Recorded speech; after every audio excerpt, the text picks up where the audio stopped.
గ్రామీణ ప్రాంతాల్లో కరోనా నిబంధనలు పాటిస్తూ ఉత్పత్తి చేసుకోవచ్చని తెలిపింది కేంద్రం. సామాజిక దూరాన్ని ఖచ్చితంగా పాటించాలని సూచించింది. దీనికి సంబంధించి కేంద్ర ఆరోగ్య శాఖ అధికారులు మీడియాతో మాట్లాడుతున్నారు. లైవ్ చూద్దాం. हॉटस्पॉट्स जो डिस्ट्रिक्ट है हमारे, उसमें कंटेनमेंट एरियाज में ये रिलैक्सेशन लागू नहीं होगा. स्टेट्स, यूटीज लोकल रिक्वायरमेंट्स के अकॉर्डिंग जो गवर्नमेंट ऑफ इंडिया ने दी है उससे फर्दर स्ट्रिक्ट मेजर्स भी इम्पोज कर सकती हैं. कंटेनमेंट जोन्स के विषय में मैं बताना चाहूँगा कि जो हमारी हेल्थ मिनिस्ट्री गाइडलाइंस है वह कहती है कि हॉटस्पॉट्स या रेड जोन्स वो एरियाज हैं जहाँ पर या तो लार्ज नंबर में कोविड केसेस पाए गए हैं या जहां पर कोविड केसेस का डबलिंग रेट 4 दिन से कम है. इन हॉटस्पॉट्स में लोकल एडमिनिस्ट्रेशन डिजीज स्प्रेड को कंट्रोल करने के लिए कंटेनमेंट जोन्स और बफर जोन्स को डिलिनेट करते हैं. इन कंटेनमेंट जोन्स में कोई भी रिलैक्सेशन परमिटेड नहीं है. यहां पर स्ट्रिक्ट पैरामीटर कंट्रोल होगा और जिसके तहत इसेंशियल सर्विसेज के अलावा कोई और सर्विसेज अलाउ नहीं की जाएंगी. जहां पर भी हम साथ में सेलेक्टिव रिलैक्सेशन देंगे, यानी कि इन कंटेनमेंट जोन से बाहर का एरिया, वहां पर भी स्टेट्स और डिस्ट्रिक्ट्स को इंश्योर करना है कि जो एग्जिस्टिंग लॉकडाउन से संबंधित मेजर्स हैं उनका स्ट्रिक्ट कंप्लायंस हो. ऑफिसेज, वर्क प्लेसेज, फैक्ट्रीज और इस्टेब्लिशमेंट हैं, वहां पर सोशल डिस्टेंसिंग से रिलेटेड एसओपीज और उससे रिलेटेड प्रिपरेटरी एक्शन लिए जा चुके हों. कुछ एक्टिविटीज जो 3 मई तक देश में प्रोहिबिटेड रहेंगी, even in these relaxation areas, I would like to cite and bring to your notice. They are primarily passenger traffic movement by air, rail, road, except जहां पर कि वहां पर उनको एग्जम्प्ट किया गया हो. एजुकेशनल और उससे related institutions, industrial, commercial activities और hospitality services unless until they are specifically exempted. साथ ही cinema halls, malls, shopping complexes, entertainment parks etcetera, social, political, cultural, religious, entertainment और एकेडमिक और साथ में स्पोर्ट्स गैदरिंग भी ये उस समय पर प्रोहिबिटेड रहेंगे 3 मई तक. रिलीजियस प्लेसेस और प्लेसेस ऑफ वर्शिप और रिलीजियस कॉन्ग्रीगेशंस भी हमने रिक्वेस्ट की है कि वह जो हैं प्रोहिबिटेड रहें. Taxis including autos and cycle rickshaws और कैब एग्रीगेटर्स भी प्रोहिबिटेड कैटेगरी में आते हैं. हमने कुछ एक्टिविटीज़ को रिलैक्सेशन दी है और जिसका बेसिक पर्पज़ है कि एग्रीकल्चर और रिलेटेड एक्टिविटीज़ फुली फंक्शनल हों, देश की रूरल इकॉनमी फंक्शन कर सके, डेली वेज अर्नर्स और बाकी लोगों के लिए एम्प्लॉयमेंट अपॉर्चुनिटीज़ को मॉनिटर किया जा सके, हेल्थ सर्विसेज फंक्शनल रहें, supply chain of essential goods बनी रहे. हमारा एफर्ट है कि हम धीरे धीरे नॉर्मलसी को रिस्टोर करें ताकि यह इंश्योर किया जा सके कि जान भी है, जहान भी है. लेकिन हमें सतर्क रहना होगा कि हम किसी भी तरीके से इसमें फेल ना हों. कोविड-19 के कंटेनमेंट से रिलेटेड हमारे एफर्ट्स में एक दूसरा चैलेंज है कि जब हम रिस्टोर कर रहे हैं सर्विसेज को तो हमसे कोई गलती ना हो. मैं पुनः दोहराना चाहूँगा कि हम सबको मिलकर लड़ने वाली लड़ाई है. इसमें हम सब एक साथ शामिल हैं. हम सभी को रिक्वायर्ड प्रिकॉशन लेने की ज़रूरत है. इसके लिए सोशल डिस्टेंसिंग का हर तरह से पालन हो. जहां रिलैक्सेशन दिया गया है वहां 100% ये एफर्ट होना है कि वो सिचुएशन को मेंटेन रखें, केसेस को बढ़ने ना दें. आप सब लोगों की नॉलेज में है कि जो रेड जोन और कंटेनमेंट जोन का जो ये क्राइटेरिया है, ये एक रोलिंग क्राइटेरिया है और अगर इन जगह पर भी केसेस आए तो उनको रेड जोन और कंटेनमेंट जोन का पार्ट बनाया जा सकता है. जो कंटेनमेंट जोन्स हैं वहाँ पर स्ट्रिक्ट लॉकडाउन मेजर जो हम इम्प्लीमेंट करेंगे उनके द्वारा हम एक्सपेक्ट करते हैं कि सबके कॉपरेशन से नॉर्मल से रिस्टोर की जा सकती है. रिलैक्सेशन एरियाज जैसे मैंने पहले भी आपको बताया है वहाँ पर भी सोशल डिस्टेंसिंग के सभी एसओपीज का पालन करना चाहिए. इंश्योर करना चाहिए कि हम रिक्वायर्ड एसओपीज को फॉलो करें. साथ ही एक तरफ जब हम सोशल डिस्टेंसिंग लॉकडाउन की बात कर रहे हैं, दूसरी तरफ हॉस्पिटल इंफ्रास्ट्रक्चर क्रिएशन पर भी हमारा उतना ही एफर्ट है, जिसके तहत अब देश में डेडिकेटेड हॉस्पिटल 755 बनाए जा चुके हैं. डेडिकेटेड हेल्थ केयर सेंटर 1389 बनाए जा चुके हैं, which takes to the total dedicated facilities where severe और critical patients can be treated to 2144. इसी संबंध में किए एफर्ट्स के तहत मैं आप लोगों की दृष्टि में लाना चाहूँगा कि कैसे कर्नाटका में विक्टोरिया हॉस्पिटल को एक डेडिकेटेड हॉस्पिटल के रूप में कन्वर्ट किया गया है.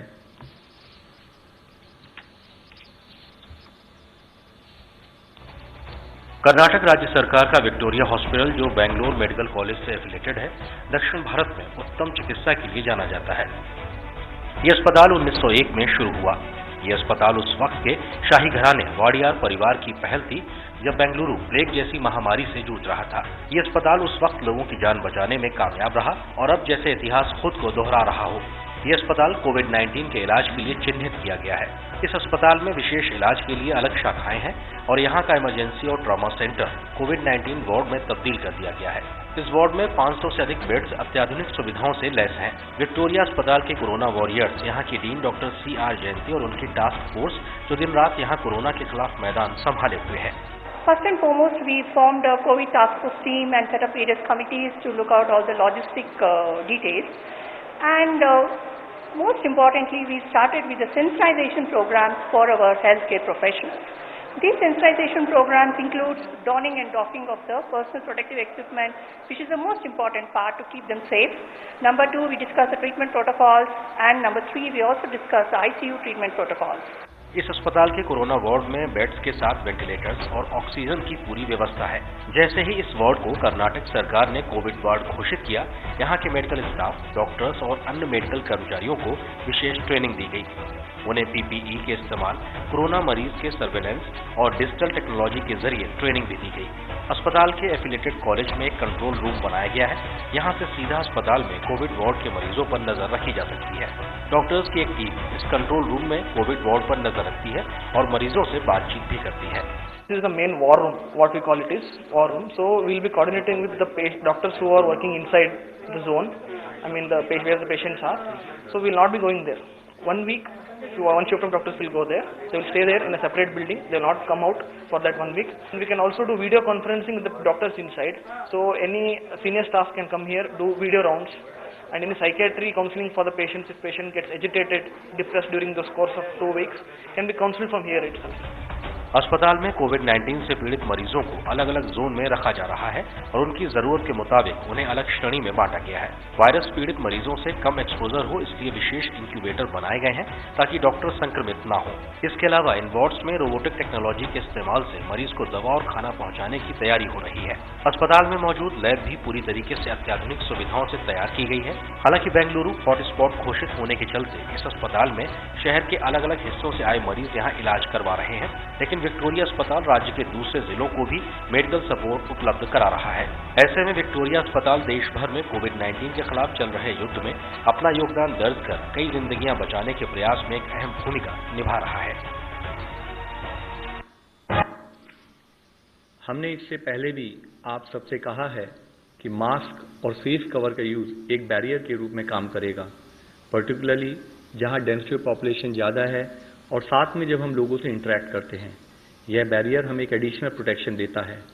इससे रिलेटेड गाइडलाइंस बोथ मास्क और फेस कवर के लिए ऑलरेडी इशू की जा चुकी हैं। गृह मंत्रालय की जो डायरेक्शन है उसमें भी कहा गया है कि wearing of face cover is compulsory in all public and work places.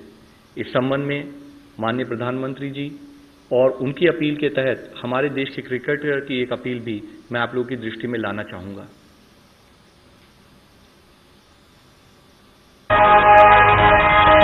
आप अपनी पूरी फैमिली के साथ हमें चेयर करते हैं और आज मैं आपकी पूरी फैमिली से ही बात करने आया हूँ। टीम इंडिया का हिस्सा होना एक बहुत गर्व की बात है, पर आज एक उससे भी बड़ी टीम बनने जा रही है, टीम मास्क फोर्स। नहीं समझे?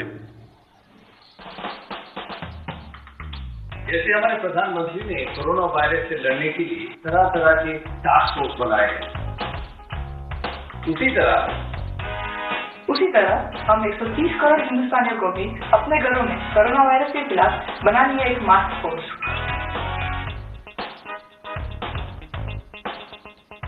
मास्क फोर्स का हिस्सा बनना बहुत ही आसान है। बस घर बैठे बैठे अपने लिए एक मास्क बनाइए, जैसे मैंने ये बनाया है। फर्जी आपका मास्क कहाँ है? ये देख, मैंने ये बनाया है। ये है मेरा मास्क। और घर के बाहर इस मास्क को हमेशा पहनना है।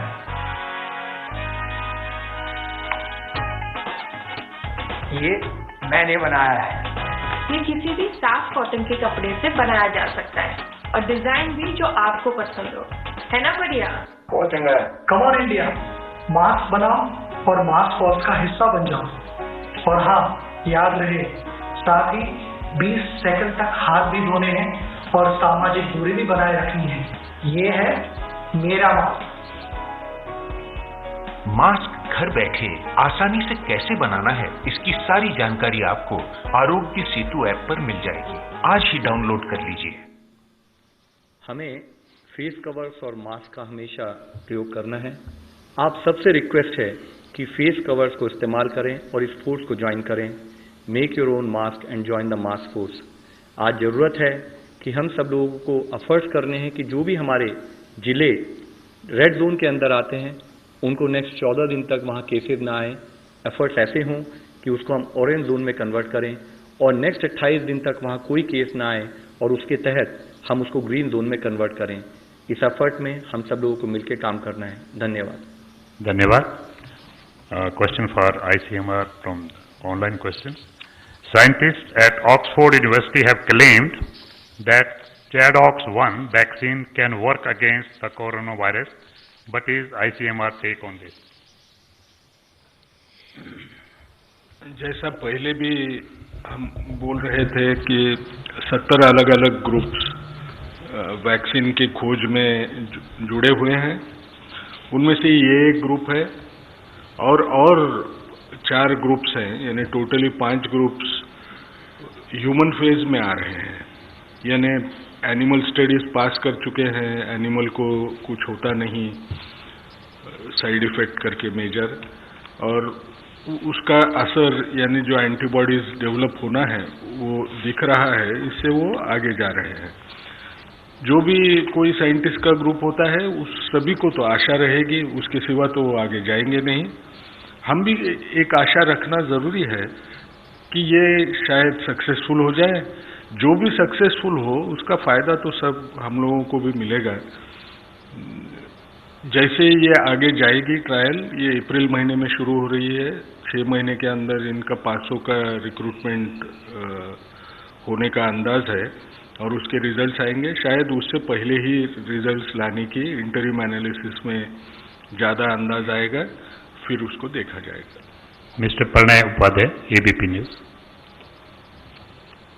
लवकर साहब, मेरा सवाल आपसे है कि जो रिलैक्सेशन दिए गए हैं, तो अगर आप एक फिगर बता पाएं कि कंटेनमेंट जोन का जो आपने पिछला फिगर दिया था हॉटस्पॉट्स का, वो क्या उसमें वेरिएशन आया है, और जिन भी जगहों पे ये रिलैक्सेशन दिए गए हैं उसके लिए क्या आधार और क्या आकलन लिया गया है, और जिन एरियाज में रिलैक्सेशन दिए गए हैं खासतौर पर कामकाज को लेके, उसमें जो लोग काम करने के लिए जाएंगे उनके टेस्टिंग को लेके या उनकी सुरक्षा को लेके आम आदमी लोग कैसे आश्वस्त हो सकते हैं, इसको कैसे सुनिश्चित किया जाएगा? सर, जैसे कि इससे पहले भी हम लोगों ने डिस्कस किया है, हमारा criteria for identification of red hotspots या रेड जोन डिस्ट्रिक्ट ये है कि जहां पर केसेस अधिक संख्या में हैं या जहां पर डबलिंग रेट 4 दिन से कम है। इसके तहत हमने स्टेट्स को ऑलरेडी आदेश दिए हैं। उस आदेश के तहत हमने कहा है कि आप अपने केसेस को एनालाइज कीजिए, क्योंकि केसेस एक डायनेमिक एक रूलिंग नंबर है और उसके बेसिस पर स्टेट रेगुलर बेसिस पर उन जिलों को ऐड करते रहेंगे।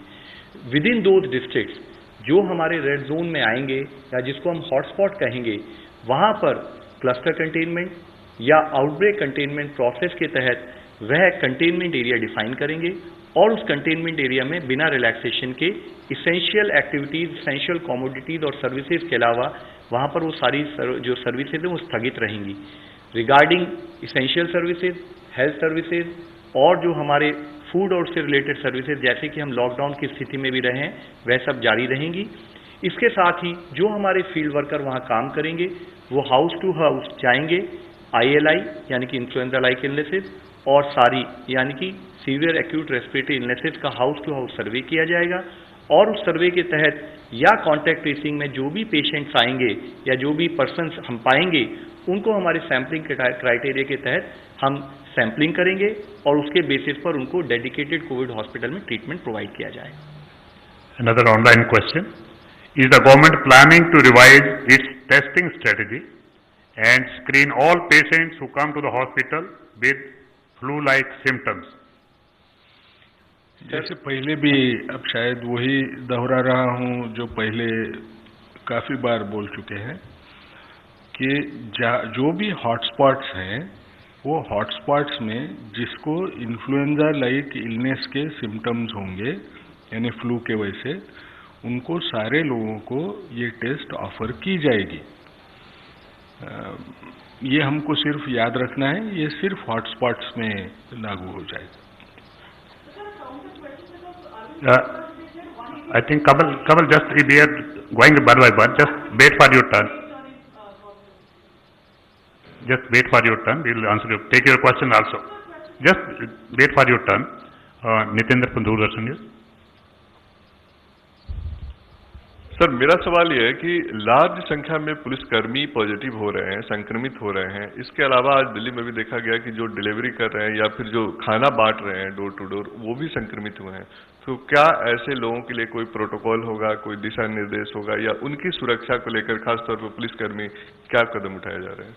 Sir, infection prevention management, Covid disease और इन्फेक्शन डिजीज मैनेजमेंट एक बहुत इंपॉर्टेंट अंश है। जैसे आपने आज भी पूछा है और इससे पहले भी हम लोग मंत्रालय की तरफ से अपडेट।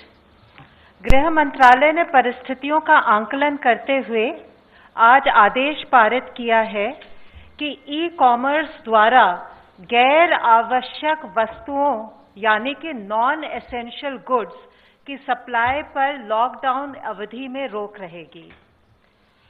माननीय गृह मंत्री श्री अमित शाह जी के निर्देशानुसार राज्यों से महत्वपूर्ण बिंदुओं पर चर्चा कर स्थिति को नियंत्रण में रखने का प्रयास जारी है।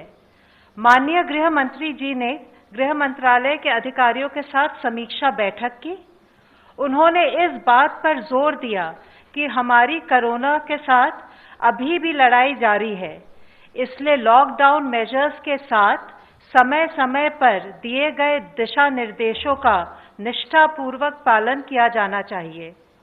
ऐसे क्षेत्र जो हॉटस्पॉट्स, क्लस्टर्स, कंटेनमेंट जोन्स में नहीं आते हैं और जिनमें कई गतिविधियों की अनुमति दी जा रही है, वहां सावधानी बरतना है और यह सुनिश्चित करना आवश्यक है कि छूट वास्तविक परिस्थितियों का सही से आंकलन करके ही दी जाए।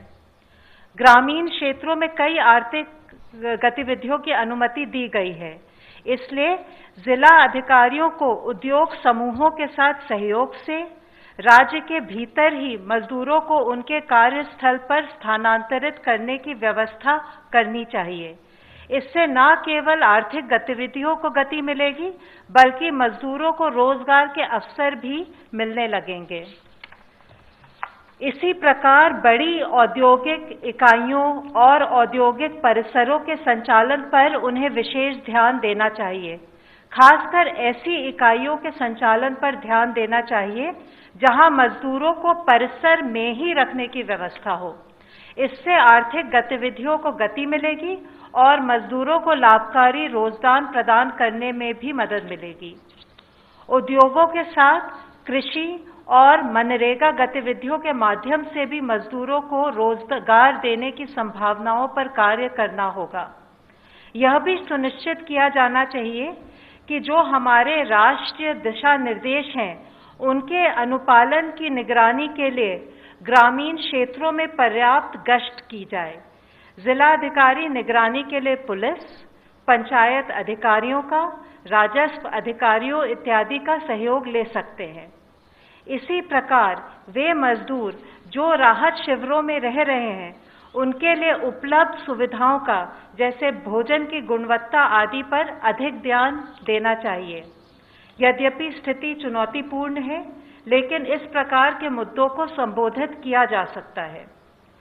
राज्यों को यह भी सुनिश्चित करना जरूरी है कि अब जब मेडिकल टीमों के माध्यम से सामुदायिक परीक्षण यानी कि कम्युनिटी टेस्टिंग की जा रही है, तो मेडिकल टीमों को पर्याप्त सुरक्षा देनी चाहिए। इसी प्रकार यदि सामुदायिक परीक्षण के लिए जाने से पहले समुदाय के जिम्मेदार नेताओं को शामिल करके शांति समितियों को सक्रिय किया जाए तो काम सुचारू रूप से किया जा सकता है। इसी प्रकार के प्रयास से कोविड-19 के परीक्षण, उपचार और अन्य संबंधित पहलुओं के बारे में जो लोगों को जागरूक बनाकर उनमें फैली भ्रांतियों को दूर करना है, उसमें हमें मदद मिलेगी। माननीय गृह मंत्री जी के निर्देशानुसार गृह मंत्रालय ने प्रवासी मजदूरों की राज्य के भीतर आवाजाही के लिए एक SOP आज जारी किया है। जिससे कि वो जो अनुमति प्राप्त आर्थिक गतिविधियां हैं उसमें रोजगार के लिए सुचारू रूप से जा सके। इस आवाजाही में सोशल डिस्टेंसिंग इत्यादि का सख्ती से पालन किया जाना है। सभी राज्य सरकारों को और केंद्र शासित प्रदेशों को इस एसओपी के क्रियान्वयन के हेतु निर्देश दिए गए हैं।